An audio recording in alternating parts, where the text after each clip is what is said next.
Assalamualaikum warahmatullahi wabarakatuh. Jumpa lagi dengan saya Mas Mut, masih di seputaran anxiety disorder, psikosomatis, dan dispepsia. Di video kali ini saya ingin membahas tentang pentingnya makan hijauan atau sayur-sayur hijau. Sebelumnya saya mengucapkan selamat tahun baru buat teman-teman semua. Semoga di tahun baru 2024 ini kita semua semakin mendapatkan kesehatan, yang sakit semakin sembuh, ada peningkatan penyembuhan, dan semakin sehat dan bisa beraktivitas seperti sedia kala.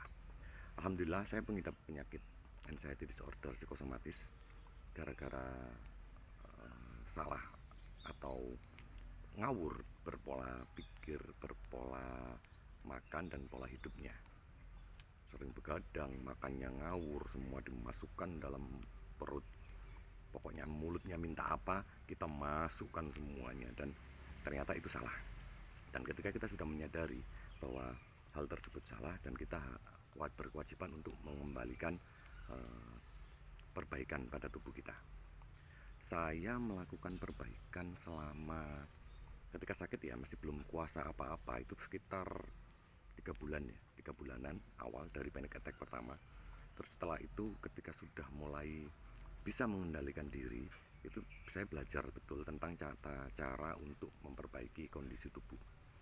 Cara memperbaiki kondisi tubuh saya lakukan dengan cara lebih suka terhadap hijauan, makanan hijauan. Dalam menu saya dalam 1 minggu itu pasti ada daun kelor, ada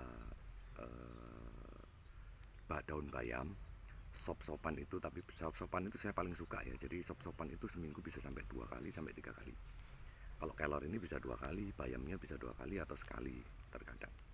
Ini tergantung mood, keinginannya apa. Karena memang dari dulu memang tidak terbiasa dengan sayur. Saya itu orang yang tidak terbiasa dengan sayur, makanya ketika saya mengalami sakit lambung ini, akhirnya saya mencoba untuk membiasakan diri dengan sayur. Dan alhamdulillah sudah 1 tahun ini saya sudah berdamai dengan yang namanya sayur itu. Jadi sekarang menjadi suatu kebutuhan ya, jadi terasa enak karena sudah terbiasa. Jadi barang yang sudah jadi terbiasa itu akan jadi nikmat kalau menurut saya. Sebelumnya saya tidak begitu suka. Di kelor ini saya pernah baca artikel tentang kelor. Kelor itu bagus sekali, bisa ada kandungan, bisa memperbaiki sel otak, bisa meregenerasi sel, atau pokoknya intinya banyak sekali. Kalau bayam itu buat yang lemas-lemas ya, yang lemas-lemas itu sampai bisa mengkonsumsi bayam. Bayam itu banyak kandungan zat besinya. Yang jelas ini protein nabati ini sangat sakti sekali. Bahkan orang luar negeri sana mereka membuat daun kelor ini untuk dikemas, dikeringkan, dikemas, dibuat kapsul dan dibuat obat.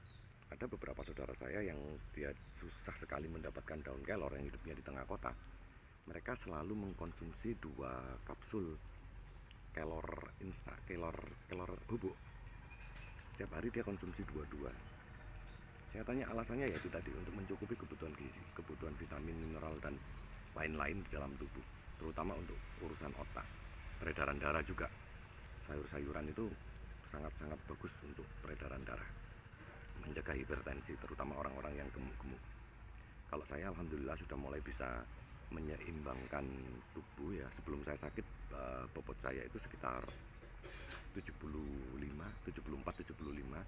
Setelah saya sakit saya turun jadi 67. Setelah itu saya stabilkan di 71 sampai 73 maksimal. Tapi jarang sekali saya 73. Rata-rata 72,5, langsung saya hajar dengan sayur-sayuran segala macam, turun lagi dengan otomatis ya. Sebenarnya nggak harus dijaga. Saya tidak menjaga karena saya selalu mengkonsumsi sayur-sayuran. Terus saya selalu konsumsi ini kurma. Jadi sudah 1 tahun lebih saya sudah konsumsi kurma. Setiap pagi sebelum saya makan apapun itu saya mesti makan kurma dulu 1 biji. Setelah itu nanti makan lagi sore atau siang, atau paling enggak kalau lagi malas biasanya saya jus. Sehari itu saya jus 7 kurma. Saya minum pagi, saya minum siang, saya minum sore, biasanya begitu. Kenapa? Karena untuk mencukupi gula saya.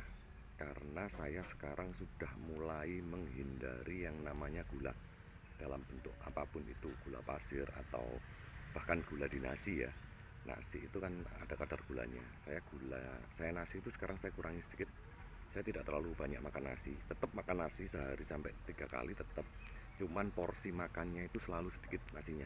Karena dari kebiasaan ya, pernah sempat sakit sampai sehari makan 7 kali, 6 kali itu kan pernah dulu. Jadi sudah terbiasa sekali satu porsi makannya itu tidak pernah banyak kecuali makan di warung yang sudah ditatain. Itu pun terkadang saya juga ngomong ke penjualnya, minta tolong nasinya jangan terlalu banyak. Saya selalu seperti itu karena sudah jadi terbiasa. Dan per hari ini saya sudah makan sehari 3 kali dengan porsi kecil terus. Dan kita apakah lemes? Tidak. Apakah bisa membuat badan kurus? Tidak. Berat badan saya stabil di antara 71 sampai 72 koma. Jadi range-nya itu antara 1 kilo sampai 1,5 kilo. Hanya itu aja. Nggak sedrastis ketika kita makan banyak. Jadi bisa terkontrol.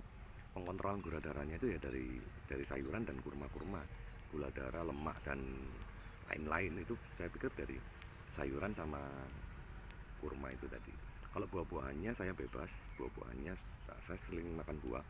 Kalau awal-awal dulu saya pisang ya, pisang itu sangat cocok, pisang, pepaya, semangka. Sekarang saya lebih suka ke alpukat, buah naga. Dan alhamdulillah ternyata di usia 44 ini saya merasa tubuh saya fresh lagi, seperti sebelum sakit dulu. Sudah mulai kehilangan banyak. Ketika sakit saya mengalami keriput ya, keriput di kulit, terutama di kulit, dan kering sekali. Setiap kali saya pijit ke tukang pijit itu mereka selalu bilang kulitnya kering pak, coba digosok sama minyak zaitun atau begini-begini, dan disaranin apa aja. Ternyata tidak. Kulit itu bisa membaik dengan cara kita menjaga pola makan kita. Apa yang kita isikan dalam perut kita itu akan menjadi sumber apa ya, tenaga, vitamin, dan kalau buruk pun bisa jadi sumber penyakit seperti dulu. Tapi sekarang saya menjaga betul, saya kurangi gula, saya tidak makan gula pasir, jarang sekali makan gula pasir. Mungkin dalam 1 minggu itu saya gula pasir itu hanya, taruhlah sehari itu paling banyak itu 1 sendok makan saya gula pasir. Sudah saya ganti dengan madu, kurma, dan lain-lain. Dan itu yang membuat tubuh saya bisa membaik dengan cepat. Sebelum 1 tahun saja saya sudah beraktivitas normal. Saya ingat betul di bulan ke-7 itu saya sudah beraktivitas normal. Padahal saya sudah merasa hampir mati waktu itu.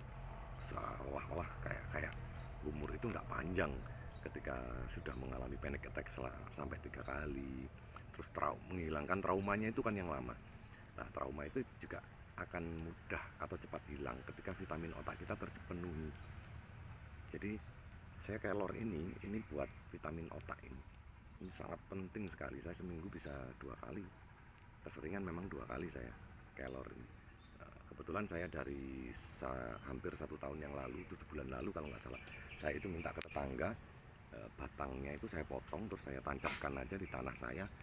Tiba-tiba sekarang sudah besar dan saya sudah panen, saya sudah bisa ambil sendiri setiap kelor yang ketika saya butuh kelor langsung saya ambil sendiri.